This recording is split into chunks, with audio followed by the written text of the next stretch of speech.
So the new cylinder's on 440 and standard is 85.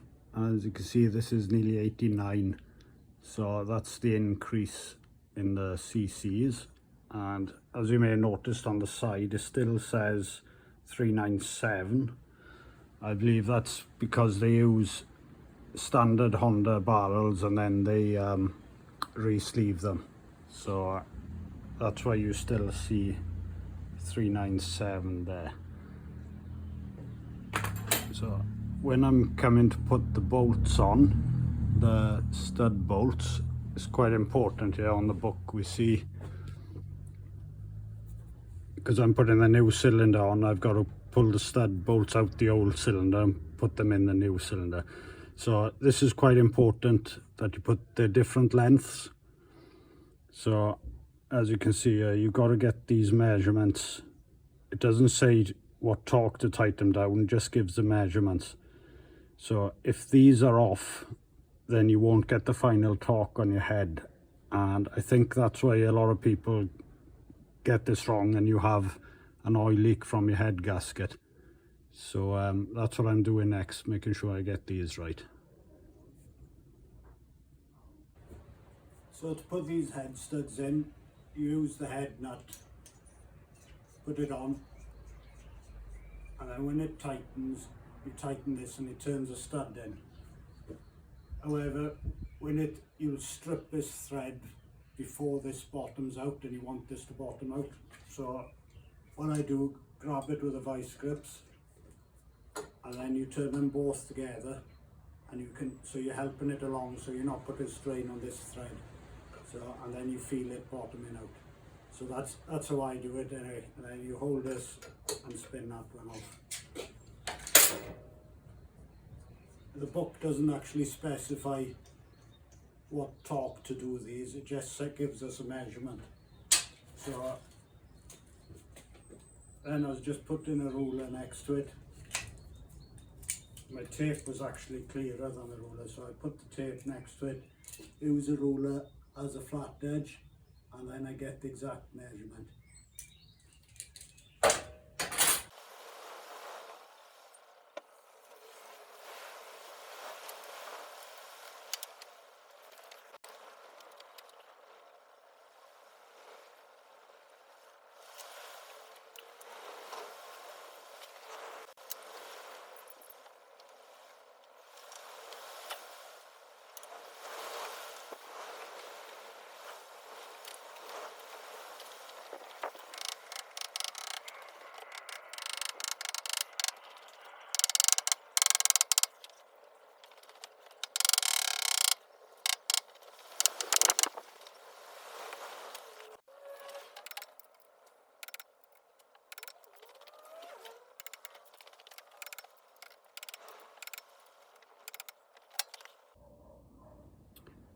Just going to mention here, you got your dowels in there, under here, under the cam.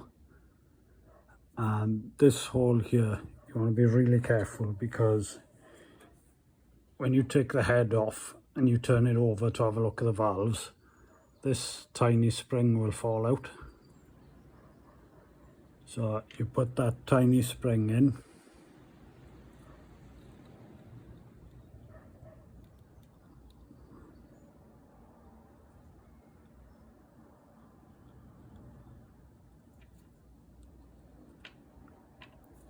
It's in there, and then the plunger dowel there, and you can see there. So you could forget that when you take it off, you turn the head upside down to look at the valves, you don't realize that there, that falls out. You might find that, but the spring also might fall out, so be wary of that. It runs off the cam and it works the auto-decompressor. That's what I think it's for. Anyway, correct me if I'm wrong. So yeah, don't forget him.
before we put the rocker cover on, these little dowels that hold the bearings to one side, you need to fill them with oil and cover the cam with oil.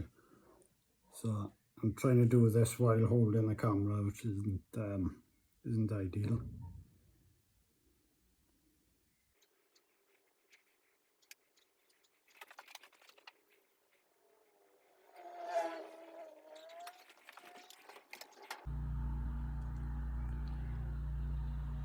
So doing the cam chain. Okay, I said I was going to put the new cam chain and sliders on it, but when I took it apart, didn't seem to be next to no wear marks on it. The book doesn't actually give wear limits on the chain or specifications, so luckily I did one of these engines about a month ago and the chain was really bad on it, as in it wasn't even touching the slider, and the slider had worn to half this thickness. So I took a measurement of the chain, and with it folded over, the old chain was 356 mil and the new chain was 351, so it had considerable wear. 56 links doubled up. So I'm using this as a reference, as the book doesn't give me a reference. So my chain on that engine came to 353, so it only had 2 mil of stretch on it, and it can go 7 or 8 before it gets to this. So luckily I had that as a guide. So make sure your firing mark is on the flywheel and you're lined up here and your cam lobes are pointing down, so you know your valves are shut and you're on TDC. So another thing I do to make sure that your chain isn't worn too much is I measure the distance from this surface to where the tensioner pushes. You can just about see him in here, but there. So you measure that and then measure it against this when it's fully extended.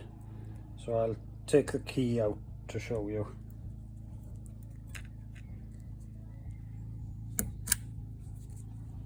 Okay, with that fully out,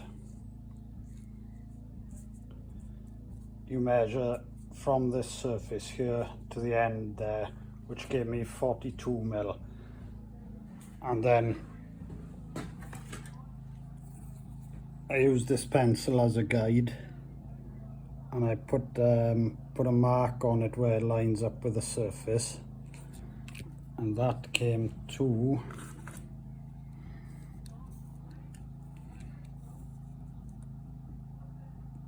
37 mil.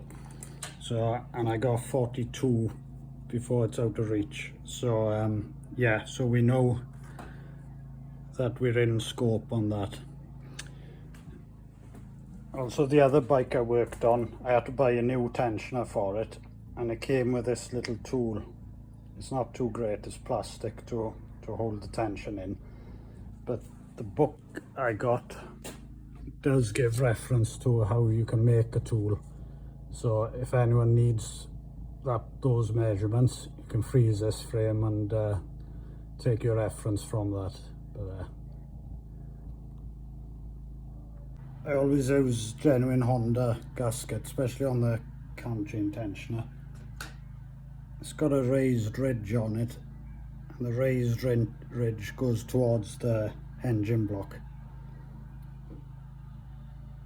So I'll just double check I got the raised ridge there. It's like a tin gasket. You can just about see the ridge there.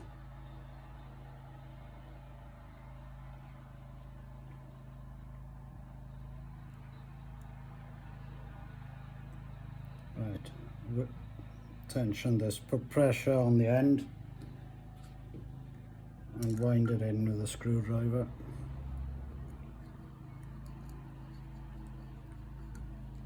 All the way in. And here's the little plastic tool that came with the new tension I did on the other engine.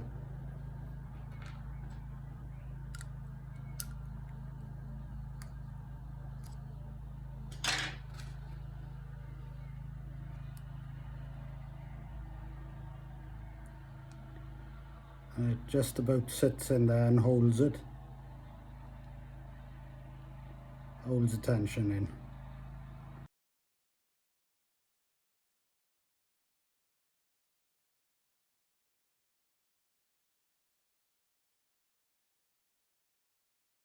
That's holding the tension. You can see this is still slack, so I'll release this now. You heard it, and now that's tight there now, and the chain is at the right tension.